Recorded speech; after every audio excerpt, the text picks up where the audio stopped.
खरंच आपल्या बाळाचा पायगुण किती चांगला आहे ना. बघा ना, घरात किती चांगले बदल होतात. आता सगळं छानच होणार आहे बघा तुम्ही. आईंनी पण बघा ना किती मोठ्या मनाने ताराला चक्क माफ केलं आज. तेच पचायला कठीण जाते मला. म्हणजे माझ्यात झालेला बदल आईला दिसला नाहीये का? मला अजून हेही नाही माहिती की मला आईने माफ केलंय की नाही. अमृता, तारामध्ये असा काय बदल झाला ग की आईने तिची माफी मागितली? तिची बदल झालाय आणि तो चांगला आहे हे महत्वाचं आहे ना. नाही, मला कळतंय तुमच्या बाबतीत जे काय घडलं ते तुम्ही अजूनही मनाला लावून धरलंय, पण आईने तुम्हाला माफ केलंय ना. नाही म्हणजे मान्य आहे मला, तुमच्यावर विश्वास ठेवायला त्यांनी वेळ लावला आणि म्हणून तुम्ही अजूनही त्यांना दोष देताय, कळतंय मला. पण तुम्ही पण तेच करताय ना. मी आईने माझ्यावर प्रत्येक वेळेस संशय घेतला आणि तू म्हणते मी चुकतोय. असा काय बदल दिसला ग तार? असा काय दिसला बदल आईला तारामध्ये की जाऊन चक्क तिने माफी मागितली? हो, पण खरंच काहीतरी बदल झाला असेल. आणि माझ्यातला बदल तिला दिसलाच नाही आजपर्यंत. माझ्यातला बदल तिला दिसला आहे असं तूच म्हणते ना. तिने मला माफ केलंय असंही तू म्हणतेस. मग तसं असेल ना तर तिलोत्तमा मेंदळेंनी माझी माफी मागायला हवी. काय? हो, काय बोलताय तुम्ही? काय काय चुकीचं बोललोय मी? माझ्यात बदल झालाय तूच म्हणते ना, माफ केलंय तिने. मग आई आहेत त्या तुमच्या आणि एका मुलाने आईकडून माफीची अपेक्षा करावी? आत्ता बोललाय, परत बोलायचं नाही सांगून ठेवते तुम्हाला. घरात कोणी ऐकलं ना तर मी यांना घाबरत नाही, कळलं ना. मी माझ्या स्वतः बस एक शब्दही काढू नका. तुम्हाला आपल्या बाळाची शपथ आहे.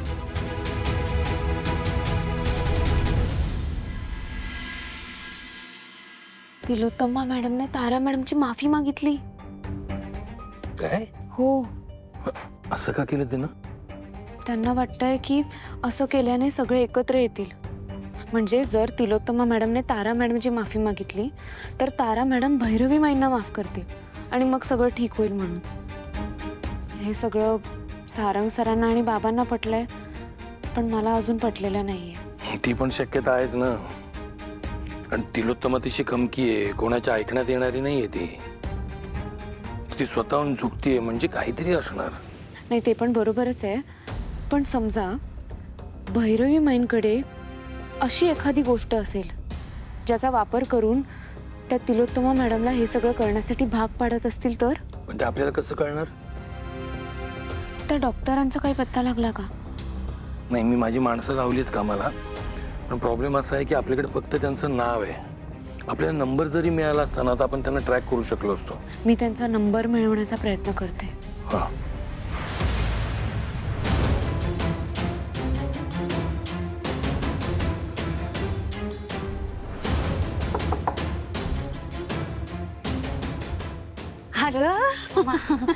वैरवी तू इथे? तिलोत्तमा, जरा बाहेर येतेस का? थोडं बोलायचं होतं तुझ्याशी. हो भैरवीजी, एवढं काय खासगी बोलायचंय? नाही म्हणजे मी घरचाच आहे ना, इथे बोला की. हो, ये ना, आत ये ना, इथेच बोल. नाही, यांच्यासमोर बोलू शकतेस तू.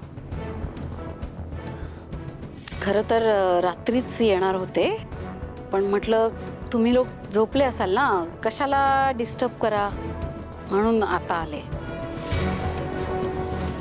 तिलोत्तमा, बघ ना तारा कशी करतेय. मला म्हणते की तू इथं थांबलीस तर मीच घर सोडून निघून जाईल. ती घर सोडायच्या गोष्टी करते ग.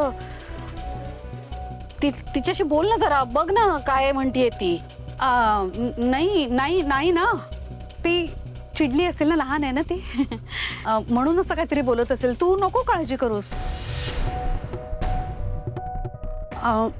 नाही, ती असं काही नाही करणार, मी तुला सांगते ना. ती माझी मुलगी आहे ना, मला माहिती आहे ती कशी आहे. मी आई आहे ना ग तिची, मी ओळखते तिला. ती एकदा जे बोलते ना तेच करते. ती नाही ऐकणार माझं. बघ ना तिलोत्तमा, मला जायला सांगते, मी एकटी कशी राहील तिच्याशिवाय? तिलोत्तमा, मी काय करू ग? कशी राहू तिच्याशिवाय? भैरवीजी, मी तुमची अडचण समजू शकतो. तिलोत्तमा, मला वाटतं आपण बोलूया ताराशी. नाही नको.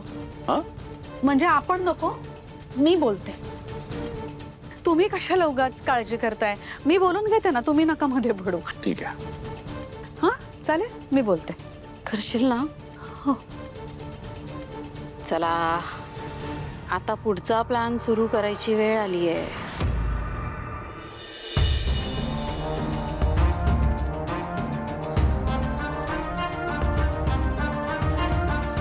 हॅलो, सुमंतजी, तिलोत्तमा मेंदळे बोलते. हा तिलोत्तमा ताई, बोला ना. तुम्हाला असं वाटत असेल ना, मी अचानक कसा काय तुम्हाला फोन केला, पण माझं खूप महत्त्वाचं काम होतं तुमच्याकडे. तुम्हाला एक गोष्ट माहिती आहे का नाही ते मला माहीत नाही, पण भैरवी सुद्धा आमच्याकडे मेंदळेंकडे राहायला आली आहे. आणि ताराचं असं म्हणणं आहे की जोवर भैरवी या घरात राहते तोवर ती या घरात राहणार नाही. ती घर सोडून जायची भाषा करते, जे बरोबर नाही आहे ना. मी माझ्या कुटुंबासाठी एवढी झटते, पण ताराला कळतच नाहीये. तिने समजून घ्यायला हवं ना. मला असं वाटत होतं की तुम्ही जर का तिच्याशी बोललात वडील म्हणून, तर तुमचं ती नक्की ऐकेल. प्लीज माझ्यासाठी एवढं करू शकाल का हो? ओके.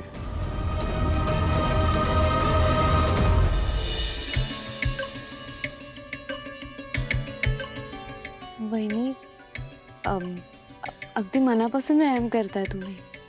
हो, पण तुला खरं सांगू का, ते जे डॉक्टर आले होते ना, डॉक्टर साखरे, त्यांनी जेव्हापासून ह्या एक्सरसाइजेस सांगितल्या तेव्हापासून एवढा फरक पडलाय ना.